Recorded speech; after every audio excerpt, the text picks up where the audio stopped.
needs to focus on, which is its people, unfortunately.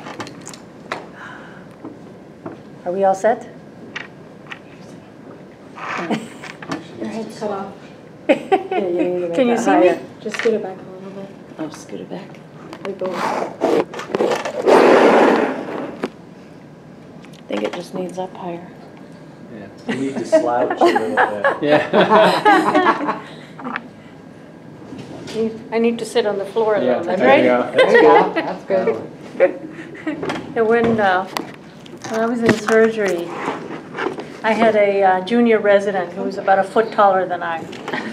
So, you know, we have step-ups so that we can all work at the same height. And so, wait a minute, I'm the senior here. I'm not getting on a step. You guys get him a hole in the floor? Oh, that's good. It's like, well, that might be hard. Better? Yeah. Good. All right. All right. Well, welcome everyone to the detoxification class.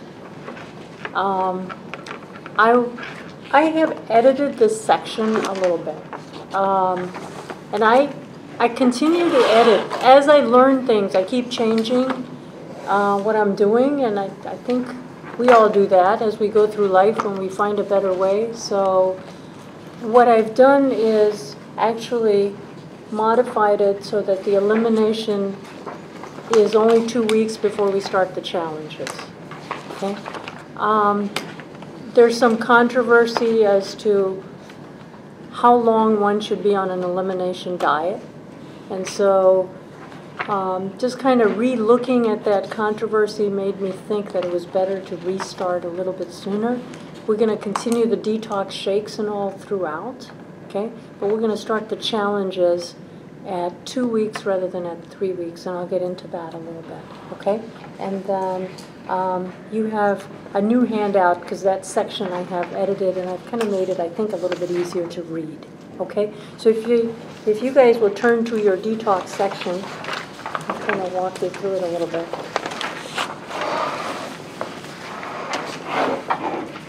So the first section here, and I'm hopeful you guys have looked at this. You have read it, yes? Because if you have, then you're going to be able to raise a lot more questions. I don't want to sit here and read it to you. That's a waste of your time. You can read that on your own time. But, you know, in summary with detoxification, what we're looking at, we're not going to soak your feet in some electrolyte solution of water and then all the toxins are going to wash out. It doesn't quite work that way. We're constantly detoxifying our bodies. Our bodies are meant to do that through different chemical reactions. The liver is a big one for detoxification of chemicals. But there's a limit to its detoxification capacity. And as many chemicals as we are exposed to now, its capacity is well surpassed at many times. So the idea is through this process that we learn how to decrease how many toxins are coming in, and we learn how to eliminate faster the ones that are in. We're not going to be able to eliminate 100%. As long as we're on this planet, we are going to have toxic chemicals. And there's no other way. So those are the kind of the two things that we're looking to do. The toxins, you know, there are some natural toxins, right? There's certain, for example, the sun gives us, right, ultraviolet light, and that has some adverse effect that the dermatologists are always trying to put a sunscreen on you from. There are free radicals that are generated in the body every time we eat, every time we breathe. That's normal. The body has a way of dealing with that. It's when it gets overly toxic that you can't keep up. We all have a unique biochemistry. Each of us has different types of enzymes. We call these SNPs, single polynucleotides. What these are is little variations in the enzyme systems, so that I might break down caffeine a lot better than you can. So if you have a cup of coffee afternoon, you might not be able to sleep. I could have 2 cups of coffee at bedtime and not be bothered. That's an effect of what type of liver isoenzyme I have. So It also varies with how you detoxify medications. So different medications have different effects on people. Some people they're very sensitive. Anything they get side effects from. And that's just because their detoxification enzymes are slow and things accumulate. Other people are rapid detoxifiers. So they clear everything really, really fast. And as they do that, somebody's buzzing. Okay. As they do that, then the drug isn't as effective. So if you're trying to get an effect out of a drug, it's not going to be as useful. So same thing with toxins. Sometimes you alter them and you make them more toxic. Sometimes you alter them and you inactivate them. So the whole process is literally a biochemical soup going on at all times. And what we're trying to do is to make the soup work in our favor. So the things that we know are bad for us, we want to cut down on. Things that are good for us, we want to bring in because those help us to break down these toxins. A lot of cofactors that the liver needs to break down chemicals are found in vegetables, okay? So watercress is a big one. In fact, it's even used to support detoxification. So all kinds of greens are very, very useful for this process. So, when we go into antioxidants, turmeric, the herb is good. All kinds of herbs tend to have very magnified benefits. So cloves, for example, rosemary. There are just a ton of benefits that come out of these. And we tend not to use them. And when we use them, we tend to use a dried powdered thing that God knows is how old and how little effect it has. So herbs are something that if you can get them fresher, if you can grow your own, the more of them you consume, the better. And that's all going to go into this. So in this section, I basically kind of talk about this process, and the liver needs certain factors to be able to work better, and those are going to be coming through our diet, and we want to feed it less chemicals. We want to make sure that the gut is working. So unfortunately, we tend to be a very constipated society because our fiber intake is very limited. And average American intake of fiber, is we're just getting started, just at the first part of the detoxification section. So if you want to flip into that, we are just, somebody's needed. Probably.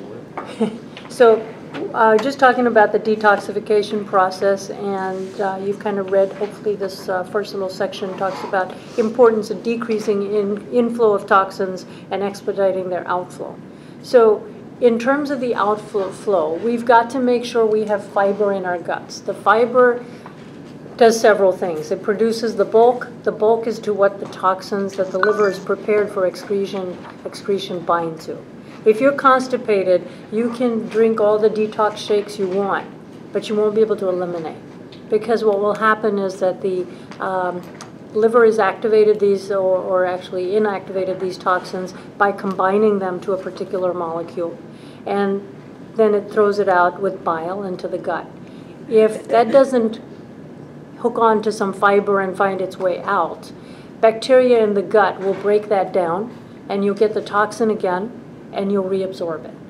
So it will recirculate, okay? So we don't want that to happen, all right? Estrogen is also metabolized kind of like a toxin, so we want to make sure that we keep that system moving. So before you embark on a detoxification process, we like to make sure you're not constipated. If you tend to have trouble with that, you need to let us know, and we'll help you to remedy that, because we want bulk and we want things going through. I think many of you already have a fiber handout, talks about how to count your fiber intake, but that's going to be fundamental, okay? Going back, in next couple of pages, just kind of talk about the basic gut functions, and if there are issues with that, we're going to address that. A lot of them tend to clear as you improve your diet. So, right off the bat, we suggested everybody take some flaxseed, and you guys were given a handout that talked about the benefits of that. Part of it is fiber, part of it is the useful beneficial lignans that are in there. That's all to kind of help that process, okay?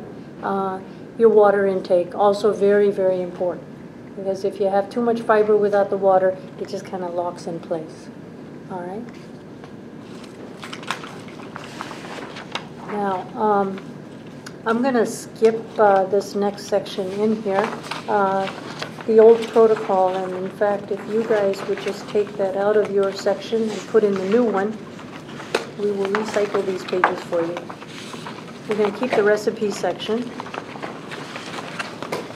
And I think we went right here, correct? Yeah, that's the new section. So this old section will get replaced. What pages are we taking out? You're going to take out where it says detoxification elimination protocol. So, Hannah, you want to give a hand on that? And then after that section are these recipes. And we're going to come back to that. Go all the way to the recipe stock. Yes. And then this will go right. And then what she's giving you should fill in for that. Do you want to take the staple? Which pages do you want to take? No, you want to keep that. Keep that, but then everything before that. Keep that. Everything before that. Yeah. Let's see. Yes, 1 through, 10. yeah. 1 through what? 1 through 10. Well, could I have a handout for the daughter? One of these? Those are the new ones we're putting. Yep, we'll get you one. You need a new one? Yeah, there's some over there though. They have, Okay. they want one for Susan. Okay, all right, go ahead and get that.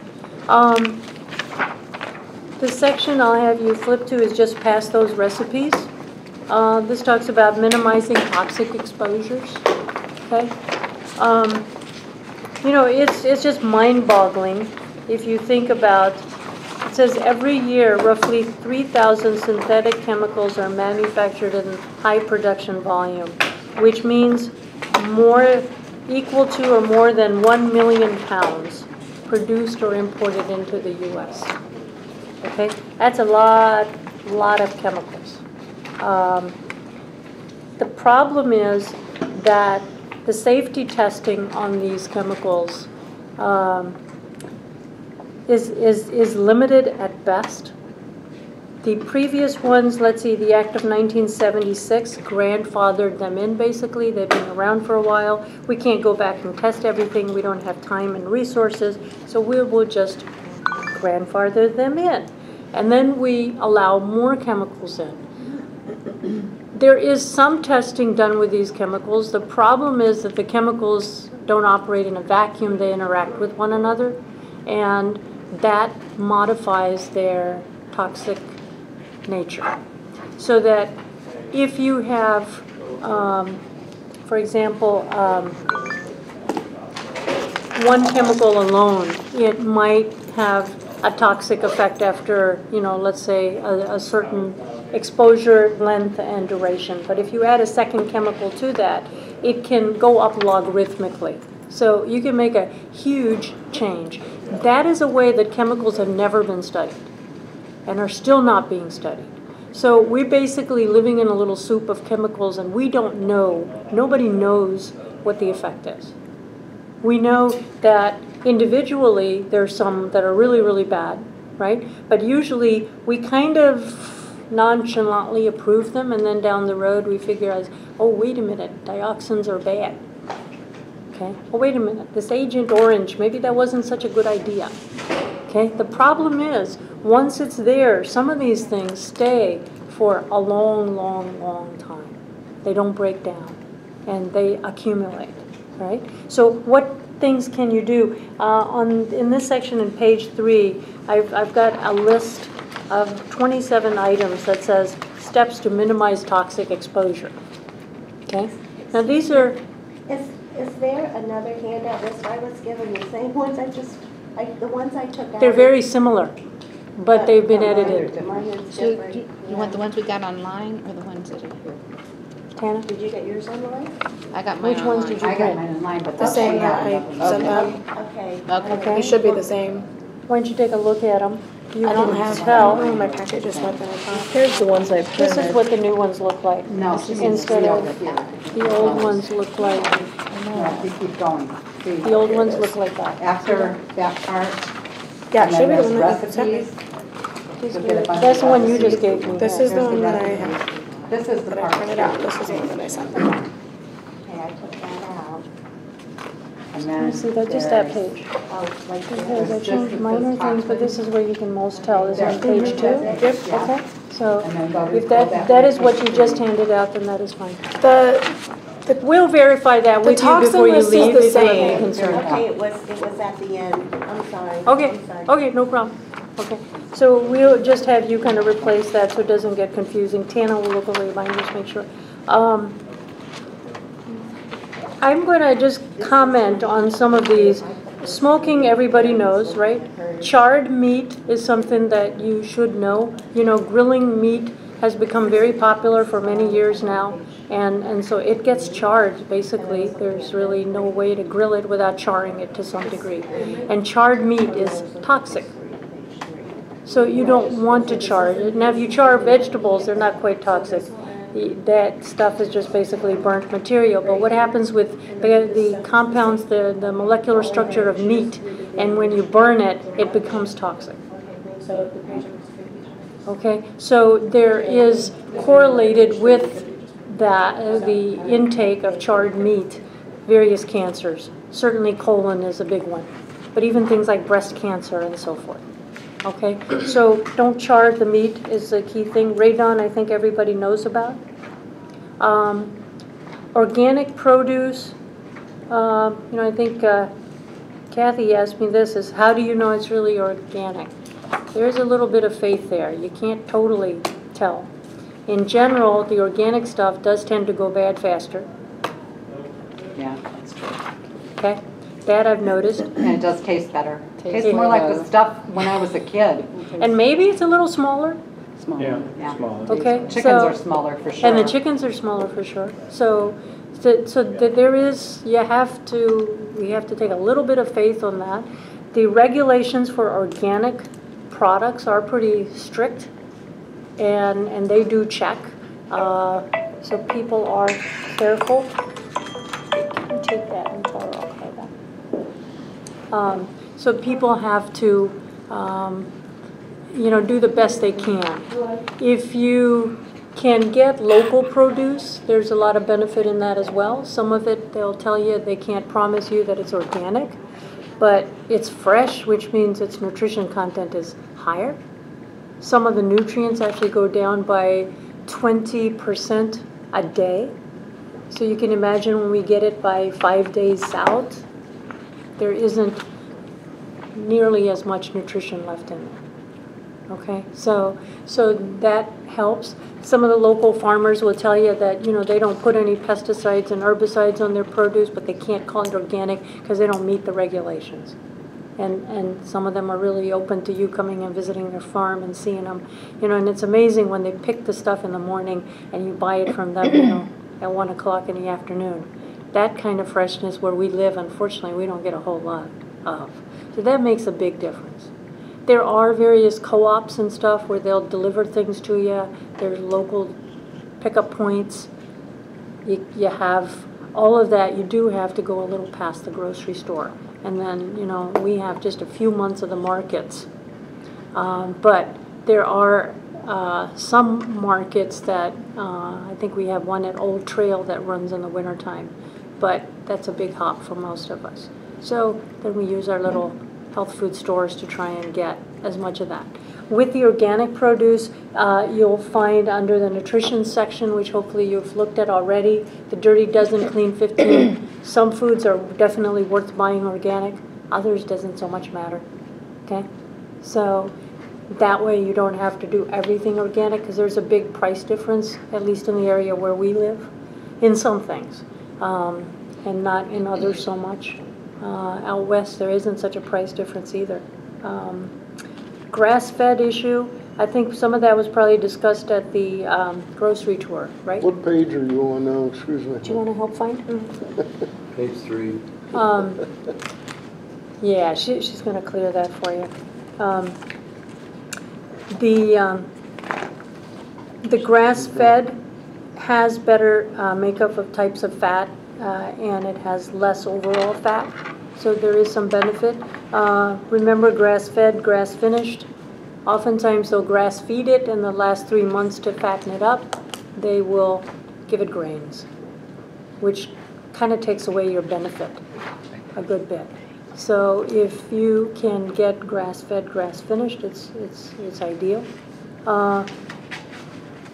Conventional chicken, I think we talked about concern there with arsenic, chlorine. They inject it with salt water. There's all kinds of issues. We do the best we can. You're not always going to have it, but I think when you have a choice, you find a better source. That's about what you can do. You're going to decrease. You can't. It's not an all or none. We can't totally eliminate, but we can improve, and that'll make a big difference. Filtering the water is important. Instead of buying bottled water, it's better if you have a filter. Okay, so key thing there to remember: if you get reverse osmosis, it'll really clean your water, but there'll be nothing left in there. Then you have to replace the trace minerals.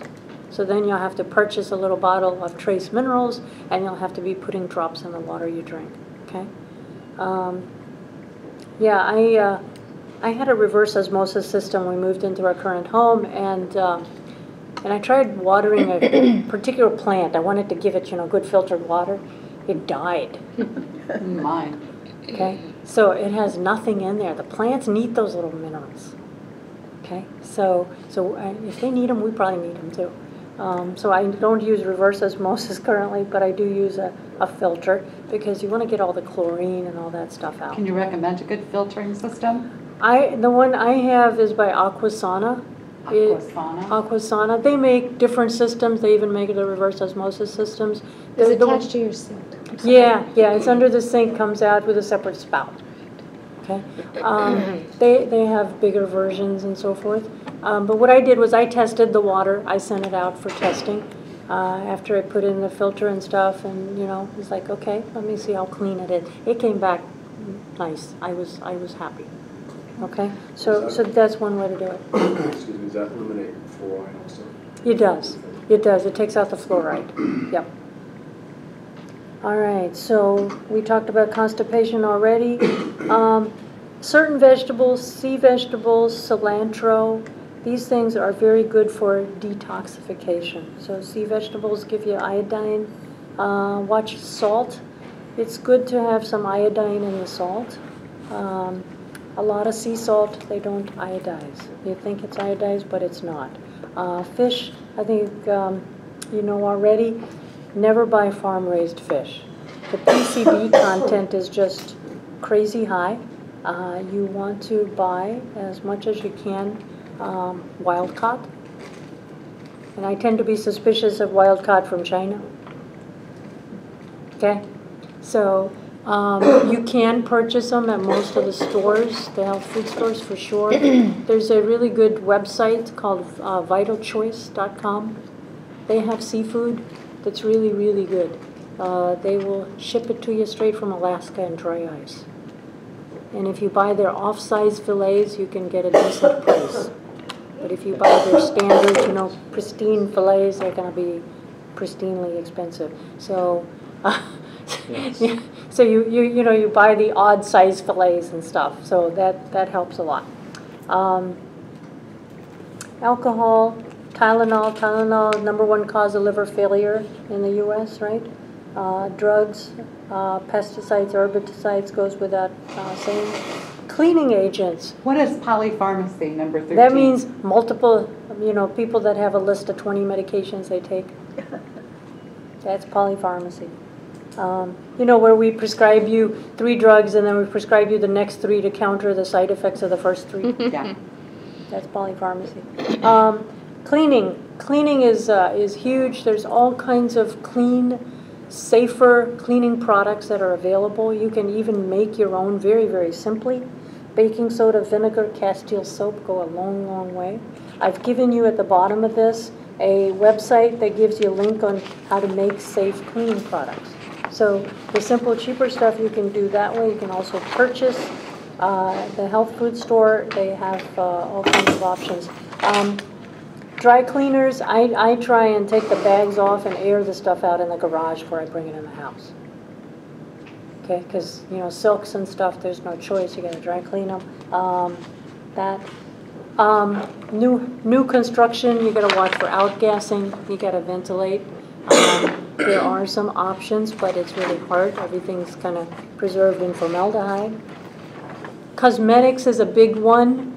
I really, really would encourage you to get kind of natural products, because these chemicals that are in our soaps and shampoos and makeup, they mess up our ability to lose weight, they mess up our hormones, they increase our risk for cancer, all right? And that's not all that hard to do. There's a bunch of cosmetic lines available now that are all natural and that don't have anything. There's one called 100% Pure. So they use pure colors from plants, you know, so raspberries and what have you to make lipstick and things. Yeah, because, you know, we women, we swallow our lipstick a lot. And if our lipstick has lead in it, we're just perpetuating that exposure. So that's something you want to be careful for. The website, there's an app on our phone that you can download. It's called, what's it called? Healthy Living. Healthy Living. And with this Healthy Living app, it looks kind of like this. If you hit the scan button, it gives you a little thing. You put your little barcode in there, and it can, they've put thousands and thousands of products in there. They will tell you how toxic it is. Wow. Okay, they'll break down every little ingredient and put it on a scale. The higher the number, the worse the thing. Okay, so you can, as you're shopping, you can just barcode your things. They've also developed a little thing that this is a nonprofit organization who's on a mission to try and make things a little safer from a chemical standpoint. And so, great reference. I've given you their website, ewg.org, down in number 27, Environmental Working Group. Then responsibletechnology.org is another one that's about the GMO stuff. These are nonprofits. Feel free to support them. Feel free to use the information on their website. They give you a bunch of stuff. They don't charge you for it. I scanned the medical literature. I didn't find ill effects of microwaving. So I'm willing to heat food in microwave. I'm not willing to cook in the microwave. I don't think that's really necessary. I'd never put plastics in microwave. You don't want to do that. You want to have a ceramic or a glass container if you have to heat something. But in general, it's good to use temperature. Plastics, I have a whole section in there that tells you about plastic. We can't get away from it. It's almost impossible. And it is impossible. All you can do is try and restrict it. If you have your own little water bottle, you know, if it's glass or stainless steel, you're going to be better off, right? But we have evolved so that everything around us is plastic. And baby bottles, you know, they've taken BPA out of it, but there's something called BPS, which is very similar. So there hasn't been any negative press about it, so that's not been, you know, taken out. So it's one of those situations where, you know, they will market to get the sale, but, you know, if I had a baby, I would be for sure using glass bottles, okay, that kind of thing. And, you know, I see people taking that plastic bottle and put the formula in it and microwave it. Okay, something in there I just don't think is a good idea. Non-stick cookware is another thing. That stuff is highly toxic, and as it starts to wear out, you're actually swallowing pieces of it and stuff. So that's another thing that's not ideal. If you can veer away from that. So stainless steel is best, but a lot of that has aluminum in it. Is that still okay? It doesn't have so much not aluminum. It's tin, mostly tin. Okay. It is tin and a couple other metals. The aluminum cookware you don't want. This is like aluminum core, stainless steel with aluminum That core. core is on the bottom and So it's then inside. it doesn't matter. Okay. Okay, no, that's not coming in contact with your food. Okay. Yeah, they'll have that thick aluminum on the bottom. That part's okay. Okay. All right. Yeah. So the thick pots are good. There's one that I got a while ago. It's called Air Core, and they actually have like a double chamber, and it's amazing how nicely that cookware works. Doesn't stick, keeps the food warm. So there's options there. There's a website called Scorecard, local areas of toxicity. We live in a pretty toxic area. our incidence of lymphoma and breast cancer is huge here. And I think a lot of that relates to our previous rubber industry and all of our environmental pollutants. EMF exposure is another one. Some people are more sensitive to it than another. By all means, don't wear this thing in your chest pocket by your heart, okay? Your heart generates energy. This thing generates energy, okay? Also, it can be carcinogenic. Young women tend to put it in their bra. Multifocal breast cancers, several cases, okay? So I suggest not wearing it on your person, and I suggest putting it on speaker mode, okay? Don't hold it up to your head. There are reports of increased parotid gland cancer and brain cancer, all right? But again, it's huge. Everybody owns this. People back in our villages who, have barely got access to any electricity. They might get it for 2 hours a day. They own a cell phone. Everybody has a cell phone. It's all over the world. It's been amazing how this technology's gotten there. We're not about to stop it, but you gotta take some precautions. Okay, so I would caution you that. Dirty Dozen food additives. I'm gonna just point out to you the fact that is there. When you are reading ingredients on a food, if it's got chemical names on it, just realize these are chemicals, that they are permitted, supposedly, they're legal to put in there, right? Because of, let's see, what's the, GRAS, generally recognized as safe. Okay, that can be controversial, and generally recognized. What does that really mean? Okay. Probably not a good thing. So all of your, nitrates, your lunch meats, very, very bad. What do? They form carcinogenic substances called nitrosamines. And nitrosamines, especially in the gut, you're getting a direct exposure. So the BHA, BHT, you see the whole list here. When they tell you natural flavorings, you have no idea what that means.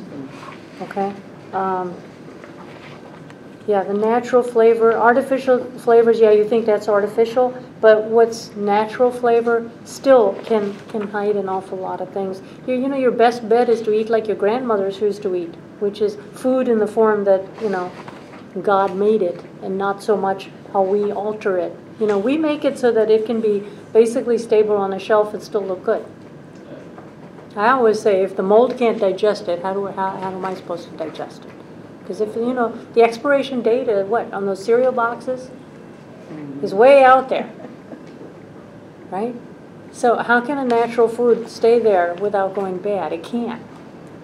So it's modified, and those chemicals, even some of the ones that they add in organic foods, are hard on the gut, and they've been proven to be associated with leaky gut in animals, where they give them these like polysorbate 80, carrageenan, you think is a natural substance. A lot of the gums and stuff are hard on the gut. So you go back to, you eat whole foods the way they were made and they were meant to be prepared. That's the single eating strategy you want to take away from this, okay? Cosmetics and cleaners is another section in here, and that talks about what chemicals are in there and what those things can potentially cause you. Hand soap, simple Castile soap is really good. That's the shower soap, that's the hand soap, okay? Dishwasher, I don't try to make my own, so I purchase kind of a environmentally friendly dishwasher soap. There were some deaths from one of the big named dishwasher soaps, those little square things that they made. There was, I think, like several kids that died as a result of the toxicity. It's like, yeah, it's scary. So I want to try and watch that as much as you can. Problem with plastics, again, getting in your system because they're everywhere. Try and minimize, use glass for food storage as much as you can. Obviously never heat in it. Never put warm food in plastic before it's cooled, okay? Sometimes you have no choice. You just got so many things you got to store. You got to put them in the plastic, but make sure it's cool. Right? Don't dishwasher the plastic, they say, because that starts to break it down. Right? Wash it by hand. So I have kind of a little couple-page handout that details that. It's something you'll never go away from. This one, you've probably all seen the Clean 15, Dirty Dozen one, right? So that's pretty, every year this same website, Environmental Working Group, revises this on the basis of what is the most toxic.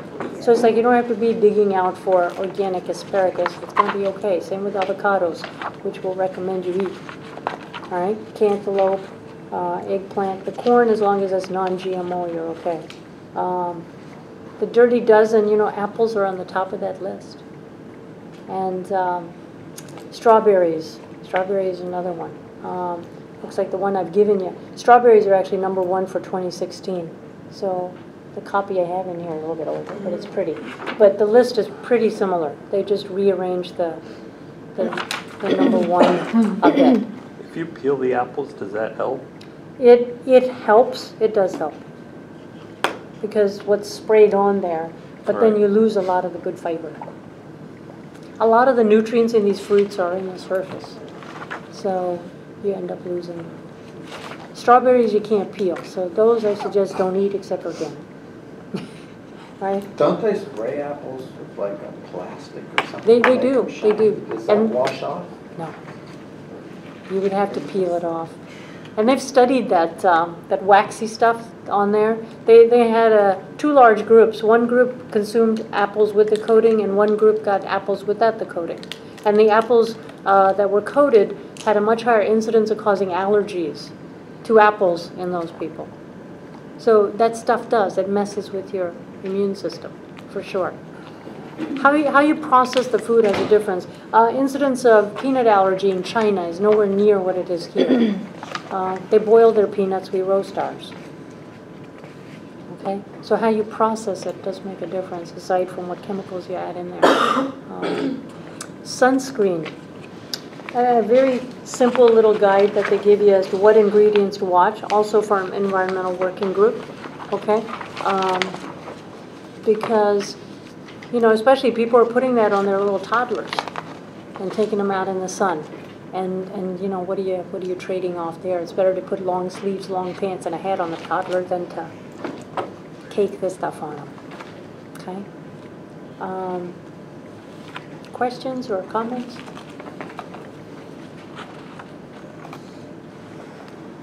Is this new?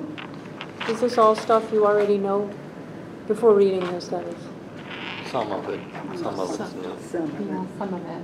Some of it. You So, know, you hear so many things from so many different sources.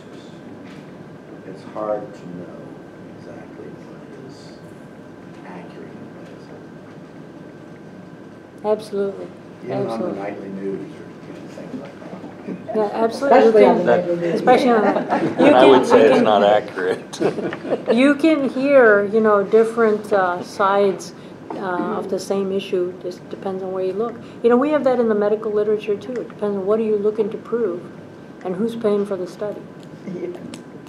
They were discussing this on NPR the other day when I was driving home, that the medical literature, the scientific research, it's all being questioned now because it's all funded, you know, by industry.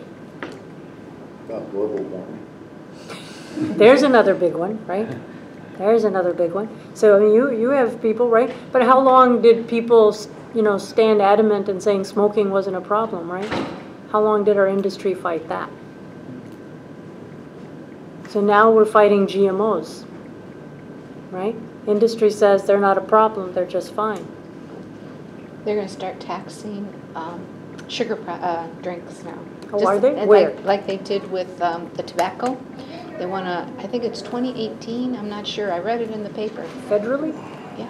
I thought they said California. Like a tax. Just California? Just California. Just like they did with the tobacco, they want to do a I thought sugar. it was just, But I don't know. I like that idea. I thought it was just California that was in the paper. Yeah. I think so. Oh, Maybe like they're the going to sin start. tax. Yeah. Yeah.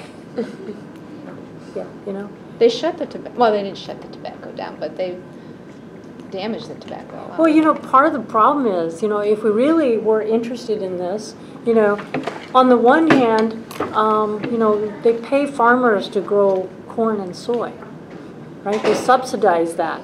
They don't pay them to grow broccoli and kale.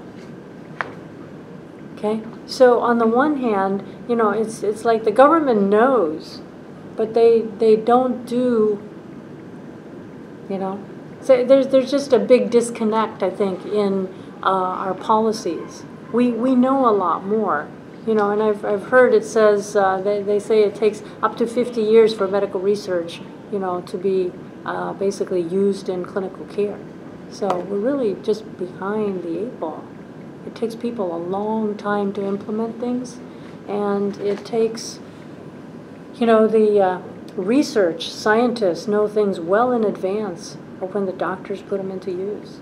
There is so much data. I mean, some of the labs, and most of you guys have reviewed labs with me already, you know, what's available isn't what's done. We don't use it to people's benefit at all. You know, we just kind of,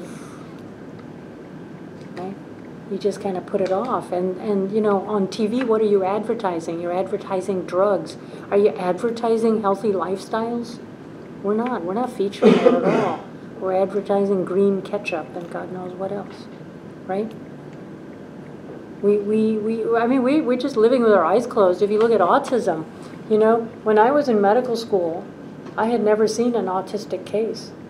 It was like a rare thing, okay? And now, I bet every single one of you knows people who have autistic children. You know, they're saying by, when was it, 2020, the number is just going to be astonishing in terms of percentages. 70% males, 50%. And 50% of all children. Okay? I mean, if that doesn't just make you want to rattle and scream, I don't know. You know, the vaccine people keep denying any connection, and yet a lot of parents will tell you that this was the straw that broke the camel's back. The kid was fine until he got this vaccine, and then all of a sudden, the kid is not fine. And the kid is regressing. There has to be something there, but we refuse to acknowledge it. And there are safer practices. There's a pediatrician up north somewhere who has kind of made a sensible approach to vaccines, where he doesn't say no vaccines, all right? But let's make it reasonable. I mean, you know, these poor little babies get 5 pokes at a time. The little immune systems can't handle it. We're giving newborns vaccines for hepatitis B. And you tell me, are they going to go out and have sex, or are they going to be doing IV drug abuse that we got to vaccinate them for hep C when they're born? Right? Doesn't make sense. So the whole protocol is crazy. So it can be changed, it can be modified. In fact, in his practice, he says, 1,000 children I did by this, I vaccinated by this protocol. He goes, I haven't had a single case of autism in this group. Otherwise, he would have expected 40. That's the national average. 40 per 1,000. Okay. So that number is just a nightmare. So anyway, all right, let's go on to the fun part, the food part, right? So are we behind the world or the global? We're behind Europe. I think Europe's really the only place we should compare ourselves to. We are. They've outlawed chemicals that we are still not outlawing. They don't allow GMOs. They get it because they import GMO feed from us, and they feed it to their animals. So they get GMO kind of third hand. But otherwise, yeah, non-GMO, and you know, the food there just tastes better. Even their wheat doesn't upset your gut like it does here. You know? So here, you know, the other thing with the GMO plants, and I want to make sure that's clear to you, it isn't just that they've shot a foreign gene into their DNA, and they'll explain this well on the video, but they hose down these fields with Roundup because they can. The plants are Roundup resistant. So in order, rather than, you know, weeding manually, They can just hose down the field. And there's a practice now where they try to mature grains, legumes and grains, at the same time in the whole field by hosing them down with Roundup 3 days before. So what do you think the Roundup content of your grain is going to be? And that's a legal practice. I mean, that just makes no sense to me whatsoever, that anybody would allow that. And that's where industry is calling the shots. You know, the politicians just sign yes. I don't think they would, if they really meant for their own families to be eating that stuff. Oh no, they eat organic, right? They leave the rest for everybody else. But, all right. So, our elimination detoxification program is going to serve two main functions. One, it's going to expedite detoxification because of the nutrients that we're going to give you in this protein powder. It's the new packet we gave you. That's a new packet now. And with this packet, you're going to get a little bag on your way out that we have prepared. One is a little glass bottle called Drainage, and the other is a big canister of OptiCleanse GHI. OptiCleanse GHI is a medical food that supports both your gut and your liver. And the Drainage is a homeopathic. Okay, homeopathic are these little understood substances. The Drainage is meant to help your body clear away toxins. How exactly homeopathy works is a little beyond me because I come from a surgical background, so I'm a very concrete thinker. So when they say less is more, it doesn't make sense. But time and again, I see it work. And it's like, I know it's not harmful, and I know you can drink a bottle of homeopathic stuff, it's not toxic. But, you know, if it can benefit, and I see benefit in other things, I have started adopting that.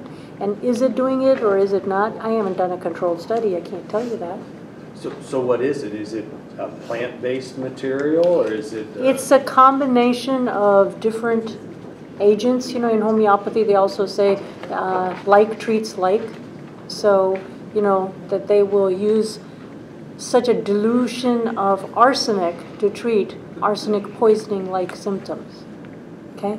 So the stuff, but there is no measurable molecule in the dilution as far as it's diluted out.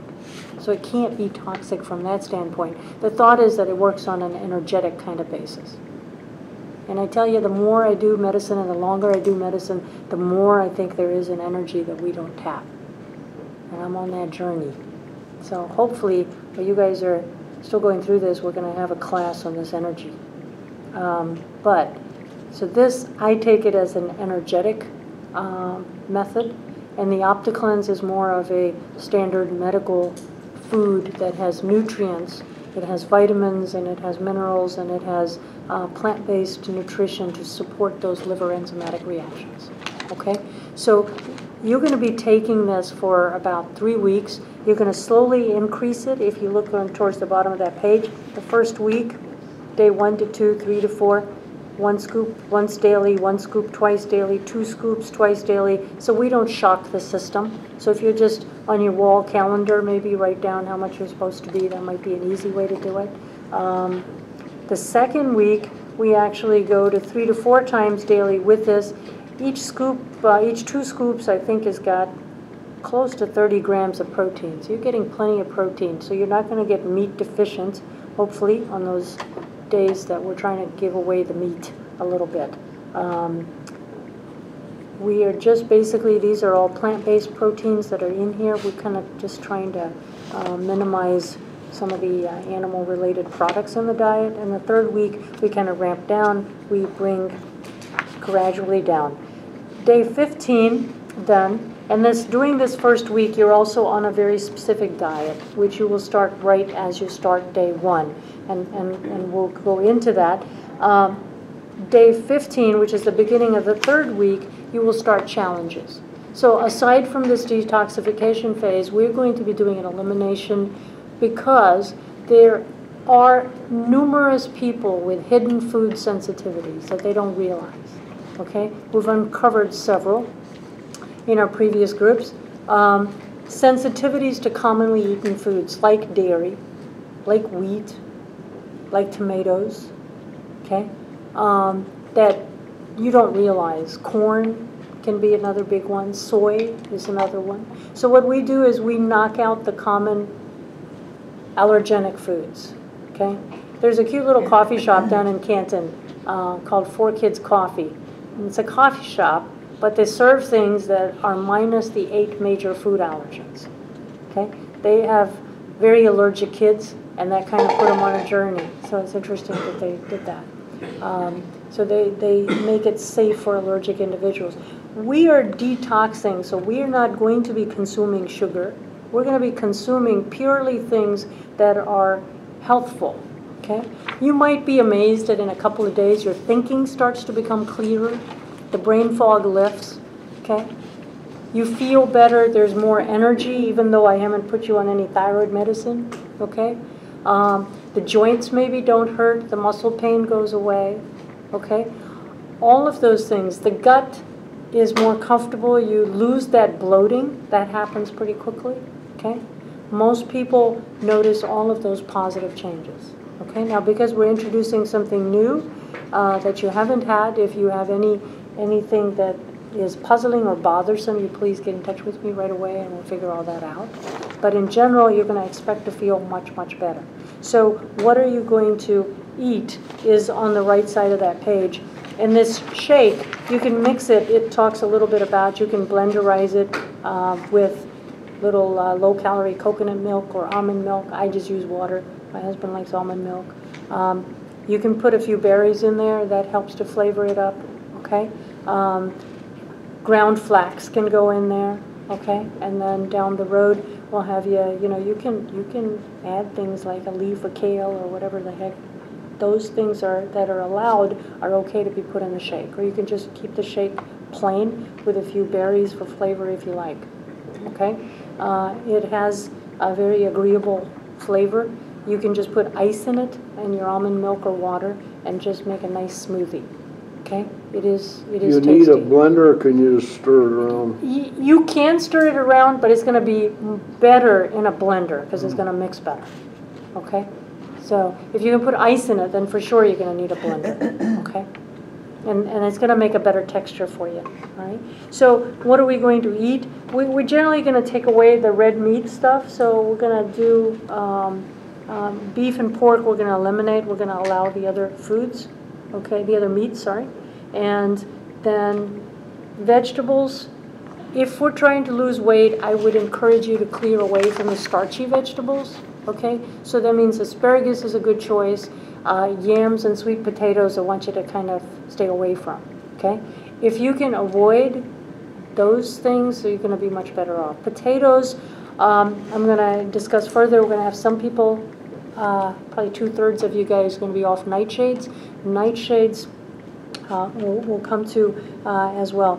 Vegetables in general, the green leafy stuff is really good. In the nutrition section is a whole page, lists different types of vegetables. If you're not used to eating vegetables, you're running out of ideas, what can I eat? Look on that page. It'll give you options. But as I said, if you're not trying to lose weight, then the yams are fine. There's no problem with either sweet potatoes or yams.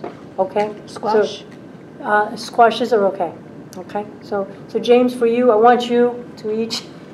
I don't want you to lose weight, so I want you to eat your yams. And yams and sweet potatoes and such. All right? So fruits, we're going to restrict because of the sugar content.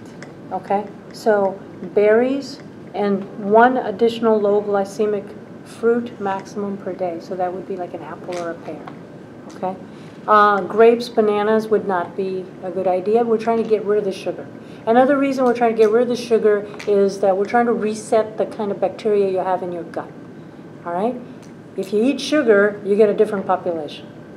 If you don't eat sugar, you get a different population. And that population, it controls you. We think we have a little, dysbiosis we have in the gut. The dysbiosis actually has us. There is more DNA, bacterial DNA, in each of us than there is human DNA. So, and it plays havoc on the immune system when those, bugs are not in the right balance for us. So if you are real strict about cutting those carbs for a period of time, you can really reset that microbiome. All right? So I would encourage you to go really, really strict. So you're going to focus on greens and leafy greens and your meats and your shake. Okay? Beans and legumes. We knock out soy because soy is commonly allergenic. Beans and legumes are going to be allowed. You want to soak them.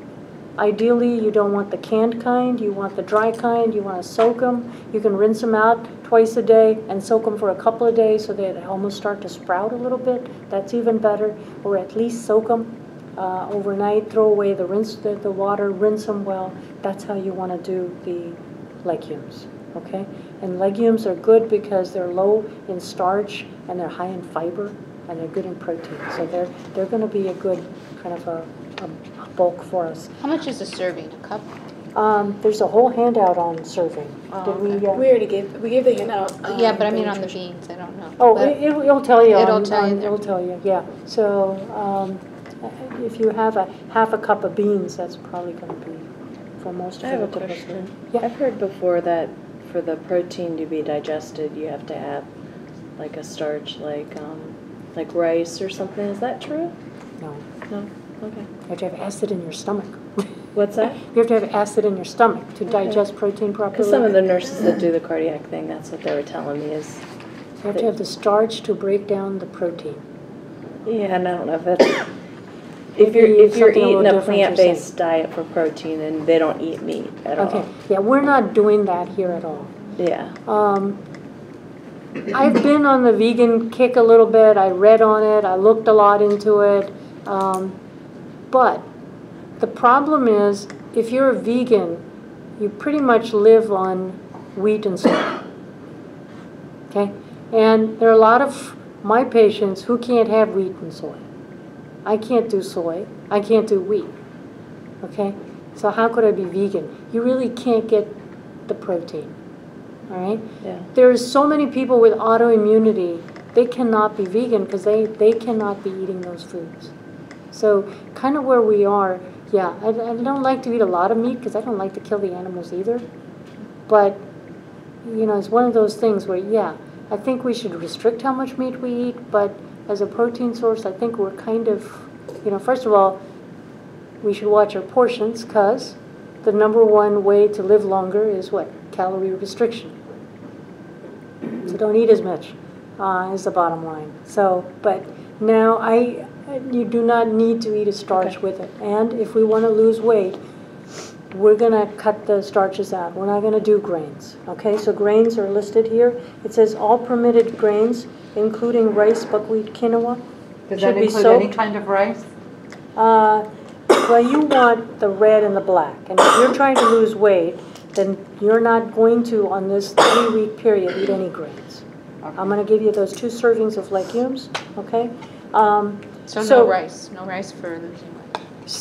Okay. Yes, you're going to be in that category. You're Yeah. not going to get any rice. Right.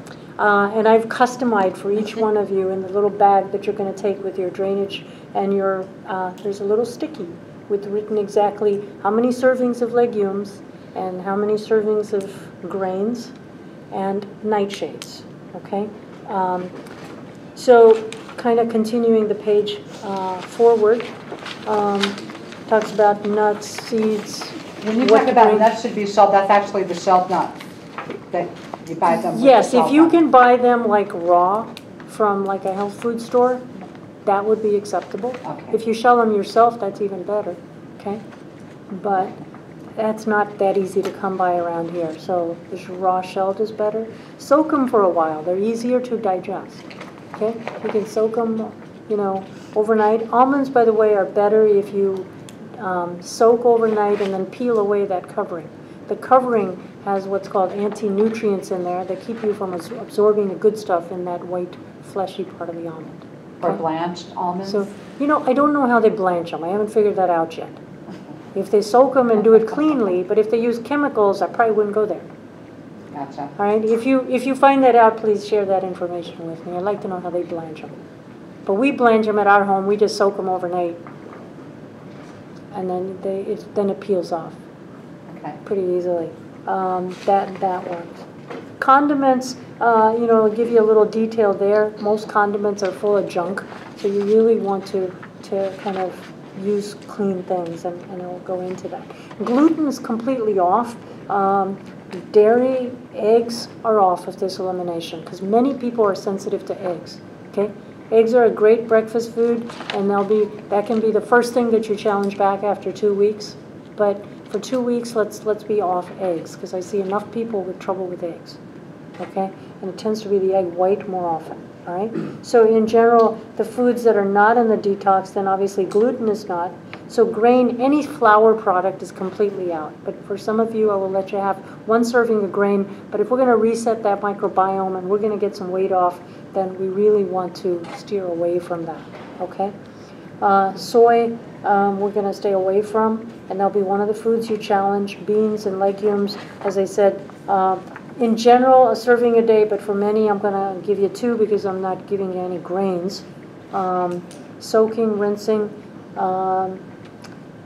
All dairy, so milk, egg, cheese, butter kind of thing is off. Corn, all corn and corn products. Sugar, we've talked about. Yeast is another one. A lot of people are sensitive to yeast. Okay, so with the not eating floured products, you won't have that trouble, but you want to watch yeast being added into things. And yeast will be one of the things we challenge back. A lot of people have yeast overgrowth and stuff, and when they consume it, it really bothers them. Okay, so that'll be one of the things. Caffeine, alcohol, we're trying to detoxify the liver. Alcohol is hard on those liver enzymes.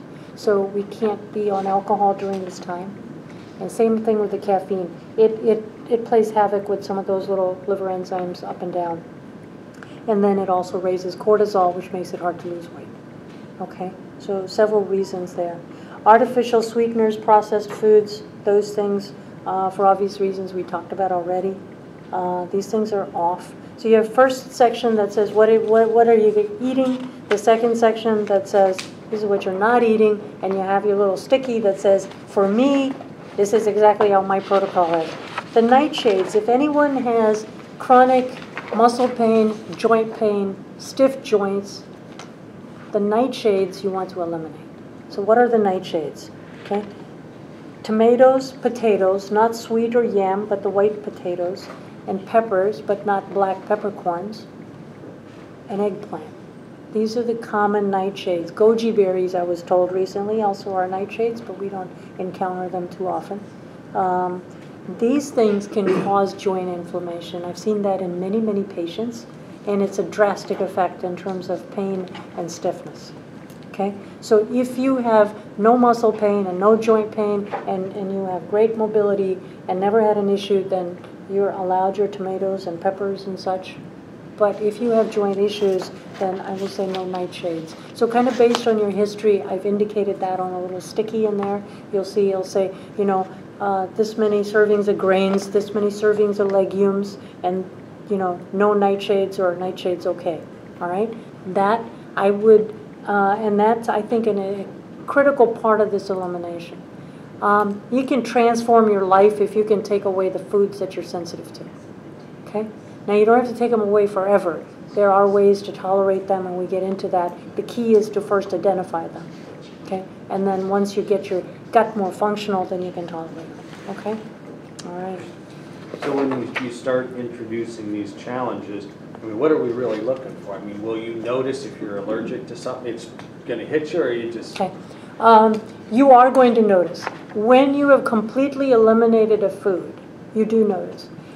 There is an antigen-antibody reaction that we feel occurs, and this type of mechanism is not fully understood, but the going theory is that when we eat these foods, we're not getting the acute IgE reaction of hives and can't breathe and swollen throat. We're getting an immune complex buildup because we have a different type of antibody, what's called IgG antibody, and then we eat the dairy stuff and the antigens bind to the antibodies. They make these little complexes. They line up in our joints and cause inflammation. Okay? Now, let's say that you take away the antigen You've got free antibody floating around, and it takes us a good week plus to get things out of our system. So we go kind of 2 weeks. Also, that's long enough for you to notice, hey, maybe I'm feeling a little less foggy, maybe my joints aren't as stiff, and you can start to notice a little change. All right, so we do that 2 weeks. Now you have no antibody in the system because you've been avoiding these things completely, and you take a little bit. You challenge yourself. And I would encourage you, when you challenge, your first challenge, do a small quantity. It can be a big drastic effect. I had a patient whose husband almost took her to the ER because she didn't realize milk was a problem for her. We even tested her, all right? We skin tested her, injected her with milk extract. No reaction, nothing. And it's like, but I just suspected it. And I said, okay, I want you to try this anyway. So she did. And when she challenged, she got very, very sick. So I always tell you, have a little bit. And if you're okay, 10, 15 minutes, then have a serving. And then I want you to eat a couple of servings that day. And then I want you to just watch your symptoms the next day. Don't make any other changes for, that 48 hours. If after 48 hours, when you ate the, let's say we challenged dairy, and you ate the cheese, and I would like for you to go 100% pure on that food, so milk, drink milk. Whether you want skim or whole, doesn't matter. The protein is the same. So you're going to notice that your joints might hurt, your belly might growl, you might throw up, you might get nauseated, you might have diarrhea. You would be very surprised, but it will be very, very noticeable. Okay? Your skin might itch, your sinuses plug up. Okay? It can be a whole variety of symptoms, but it'll be something noticeable. You'll start coughing, and you weren't before for the last couple of weeks. Okay? So yeah, it is absolutely noticeable. So we think you have all this now. No antigen, all this antibody, and you introduce this antigen, and boom, the antibody just goes to town. There's a bunch of it around that's unbound. Normally, we're eating these foods every meal, every day. And so the antibody, most of it's bound, and then there's some unbound, and little food comes in, and it kind of puts you in this little homeostatic phase. And what we do with this is we call it unmasking. We're unmasking the allergy. And these kind of things can keep you from losing weight and certainly cause all those other symptoms. Okay? So that's why it's important. Okay? Especially if you've got chronic sinus issues, the underlying food triggers can be huge. And you can totally turn that around. And I have many patients where, nothing helped. They've had multiple sinus surgeries and multiple this and multiple that, and they just keep getting infections. Can you get the right food out of their diet? And milk is probably the most frequent one for sinuses. Okay? Wheat causes all kinds of funky things, all kinds of neurologic symptoms. It can also cause sinus things and joint things, but by far the number one thing we see with milk is the sinus issues. And I see a lot of joint things with milk as well, and of course belly things too. Okay? But big association. So yes, you'll be seeing them very dramatically. So the idea as you get to that challenge phase is every 2 days. If you get sick from something, let's say you challenge your first food, okay, it was eggs, and you got sick and you got a bellyache and you threw up, okay, don't have any more eggs, all right? And wait till your belly's back to normal. Once it's normal, then you challenge the next food. And that might take a day, it might take 3-4 days. So don't challenge the next one because then it will be confusing. What did that cause? Okay? Now, how exactly we sequence it isn't critical, but know that if you're suspecting a food and you have it early on and it makes you sick, you're going to have to wait to do the next challenge until it passes, so to speak. Okay? So I've kind of put a suggested sequence and what to use for that. There's a little section in here, what's wrong with gluten? Well, gluten is a challenge because the human gut can't fully digest gluten. And so if you're healthy and your gut is healthy, you can tolerate it. But for those of us who have some immune issues, it just causes a problem because it causes inflammation. When you have an undigested particle, the immune system thinks it's an invader, attack, launch some kind of a reaction. And then the other problem we run into is that there are cross reactions. So the immune system thinks it's attacking, streptococcus, but it's really attacking a part of the brain, and it's causing MS. So there are a lot of these cross reactions that happen. So if you keep a healthy gut and your microbes keep it so that it's not overly jumpy, you're going to be a lot healthier. on a lot of accounts. So what we're trying to do with this is we're trying to help your liver detoxify. We're trying to help your gut get a better population of bacteria, all right, so that we are not so prone to ill effects from the bad bacteria in the gut. That's kind of a key message here. All right, so as So you're... what if when you introduce something, Okay. say you introduce eggs and you don't have a reaction, then you can eat that, so eggs Yes, aren't then you causing- keep the eggs in your diet and they're you not add the next causing food. issues in your body then? Correct. Okay, so why would they do it in some people and not other people? Like, why wouldn't that be harmful to my body if I wasn't allergic to eggs? Like, wouldn't it, do you know what I'm saying? Like, Not fully, okay. okay? You're saying these things cause certain things in your bodies, like joint swelling. They cause immune reactions. Immune reactions. So if I'm not allergic to it, then I can eat it, so it's not causing those things Okay, in my but system? it's not causing the acute things. When you say That's what I meant. allergy, Okay, right, you're right. talking about like getting hives, swollen throat, Yeah. asthma, okay? I'm talking about a different form of a food reaction. Well, that's what I'm saying. Yes. So my body is okay, it won't do that, those other... These other stuff. reactions your body may be doing, but you're not aware of. Right. So if it doesn't do it when I eat eggs, for example, When I'm you okay. have eliminated them for a period of Right, time, that's what I meant. enough to get them out of your system Mhm. fully, and then your system kind of is resetting, and then you challenge them back, you have unmasked that allergy, and then you might not tolerate the eggs. Okay. Okay? Whereas before you were eating eggs and not noticing an effect. So you were going about your business as, oh, eggs don't bother me, but take them away for 2 weeks and then give you eggs, they might bother you. Yeah. So and Okay. if they still don't though, then they're not... Then they're not a problem. They're not a problem. Then your body is not adversely reacting to them as best Okay. we can tell. And what you do is then you keep the eggs in your diet and you add the next food. Okay. Okay, if that makes sense. So page 8 of the same section then, getting, starting, yes, Say you want to try to make as the longest fast between dinner and breakfast as possible. So you're recommending finishing your last meal no later than 6 p.m. that would be ideal. Are you looking at a 14-hour fast or something along those lines, or longer, or? You know, I think if you do it that way, you're going to have the system empty long enough. Every time we eat, we generate oxidative stress, okay? That's just the way we break down and digest, and that's what happens. If you have a prolonged fasting period, your body has a little better chance, and your blood sugar has a better chance to stabilize, so your kind of insulin blood sugar metabolism is better that way. And your body's oxidative stress, it kind of gets a break from that. So drink water during that time, keep yourself well hydrated, but try to not. So I don't like the strategy of snacking all the time. Okay? I think, I don't like the idea. I want your blood sugar metabolism to be healthy enough that you don't have to keep eating every 2 hours to maintain a steady blood sugar. I'd rather your body be able to do it. And the way you're going to do it is by eating these foods that are not going to spike your sugar. Okay? What happens is you tend to eat things that are full of carbs and simple sugar. So when you eat them, you spike your blood sugar. And what happens, the pancreas then has to respond, put out some insulin. And what happens then? It puts out the insulin, the blood sugar comes down, it goes down too low. Then you eat another sugared meal, and then insulin comes out, it goes up, you're on a roller coaster, up and down. So you don't want that. Ideally, if you decrease how high your sugar peak goes, your insulin peak doesn't go as high. If your insulin peak doesn't go as high, you tend not to gain weight. Okay?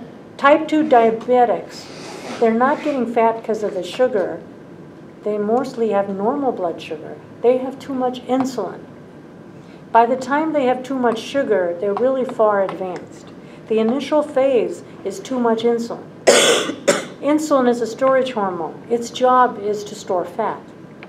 Okay? Its job is to maintain fat. We don't want insulin triggers. So if you sit there, keep something sweet in your mouth all the time, you're constantly generating insulin. Okay? And that's another big thing. This was documented very beautifully early 70s and published, but nobody looks at it. if we should learn to look at a body's insulin response with their blood sugar response, because you're going to pick up a problem with the insulin response way faster than the blood sugar response. But our doctors don't do that. Okay? So type 2 diabetics, their problem is usually they're insensitive. Their tissues are insensitive to the effects of insulin. So the pancreas tries to crank out more and more and more, ultimately kind of burns out. And then you can't, then your blood sugar starts trying to go up.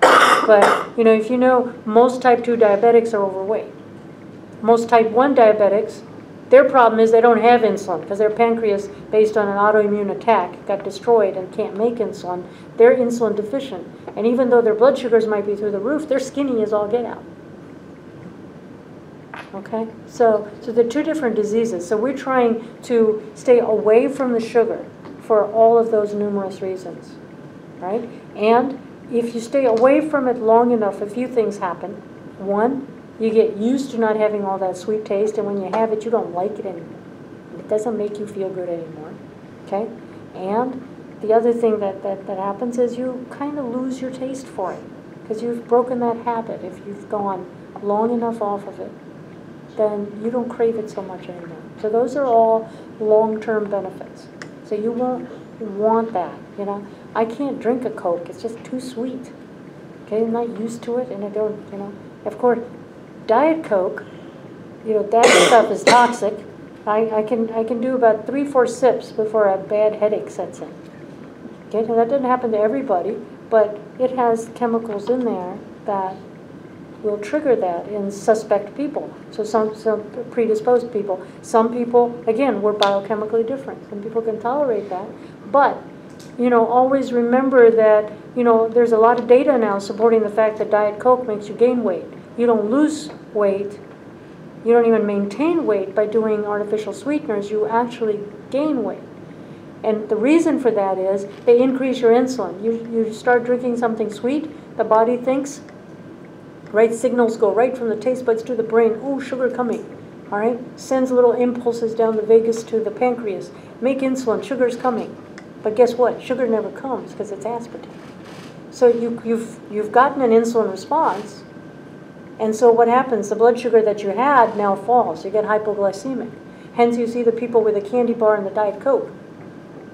Okay, because they're hypoglycemic because of the Diet Coke. Now they've got to eat something sugared. So you tend to overeat with these artificial sweeteners for that reason, and then you don't lose weight, you gain weight.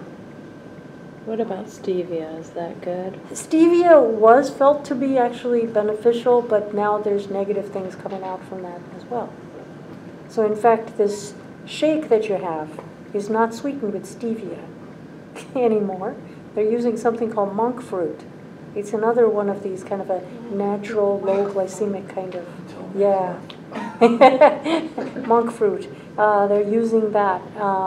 So you won't find it excessively sweet, but it will have enough of a taste that makes it palatable. Okay? So we're supposed to do 3 meals a day then? 3 meals a day is ideal. Okay. Now, if you need something in between, then you want to take like celery sticks and hummus. That would be a good snack. Okay? A few nuts. Nuts have a lot of calories, so you want to really be mindful of that. I would count out 10 nuts and do that. All right? That would be a snack. All right? But some kind of a nut butter, also dipping your carrot sticks in there would be a good snack. Okay? If you have to have it. If you don't have to have it, I prefer you don't have it. Okay? 3 meals and a snack in 10 hours of eating before 6 p.m. Before 6 p.m. So 3 meals is enough because you get enough time. It's like every 2 hours almost. Yeah, exactly. See? So you don't need a snack. Always in the kitchen. Still 3 veggies a meal, doctor? It's ideal if you can. It is ideal if you can. All right? The more the merrier. The more veggies you eat, the less room you have for other stuff that you don't need to be eating. Okay? So with the breakfast, little veggie stir fry works out pretty well. In the shake, you can actually, into a smoothie, you can blend a few greens and such. We're not doing eggs, so you're going to look at potentially breakfast meats. Okay? So like salmon sausage or a chicken sausage or something would work. as long as it doesn't have the nitrates and stuff. Okay, and you can get those. Health food stores have them, that Vital Choice. They make really good salmon ones that are really tasty. You can make your own, obviously. Okay, that with the greens. I think many of you have liked the green beverage, the greens first. So that's another way to get some of the good things from nutrients. So we still do that then? You can, absolutely. And it's something I do that. I don't even do the berry, I do the other one. It has a kind of a little slightly minty taste. What was that, greens? What is Greens that? first. Greens first. Yeah, I didn't get any. Oh, So we'll see.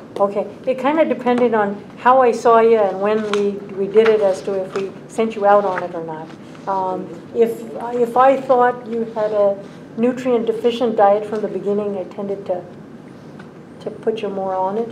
If I thought that your intake was reasonable and you weren't particularly deficient, then I didn't. So, Should we continue the bone broth and the absolutely. cranberry? The bone broth and the cranberry drink is continued. Can we Keep do the on with bone it. broth? I'm sorry? Keep on with it. Keep on with it, yes. Should we not do it when there's no meat? They ate to- No, the bone broth is fine. That's okay. That is okay, okay? It is so extremely healing for your gut that, yes. So And I just think, freeze all the chicken then? there you go. Eat it for breakfast. Chicken soup later.